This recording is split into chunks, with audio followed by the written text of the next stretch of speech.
राजपूत।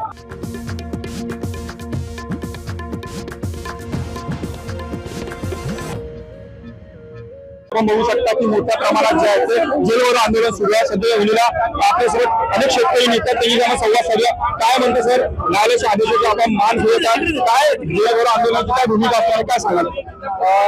शांततामय मार्गाने, अहिंसेच्या मार्गाने आम्ही जेलभरो आंदोलन करतो आहोत। सरकारने आता आमचं काय करायचं ते ठरवावं। आम्ही नाटकी पद्धतीने काही करण्याची आमची मनस्थिती नाही।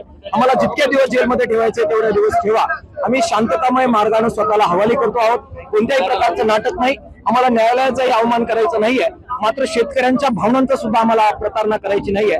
सरकारला आमच्या बरोबर चर्चा करायची नाहीये, आमच्या मागण्या ऐकून घ्यायच्या नाहीये, शेतकऱ्याचं दुखणं ऐकून घ्यायचं नाहीये। आणि दुसऱ्या बाजूला मात्र हा एक पॅटर्न बनलाय। मराठा आंदोलनाच्या वेळी सुद्धा न्यायालयाचा अशाच प्रकारे वापर एक प्रकारे झाला आणि त्या ठिकाणी आंदोलनावर दबाव आणला गेला। आता पुन्हा शेतकऱ्याच्या आंदोलनावर अशा प्रकारचा दबाव आणला जातोय।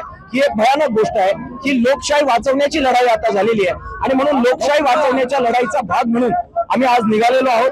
कोणत्याही प्रकारची कॉग्निजन्स हा न्यायालयाने शेतकऱ्यांच्या आत्महत्यांचा घ्यायचा नाही, मात्र एक दिवस रस्ता बंद झाला तर त्याचा कॉग्निजन्स सरकार घेत आहे, हे भयानक आहे। त्या न्यायालय घेत हे भयानक आहे। आम्ही न्यायालयाचा अवमान न करता आंदोलन पुढे घेऊन जाणार आहोत।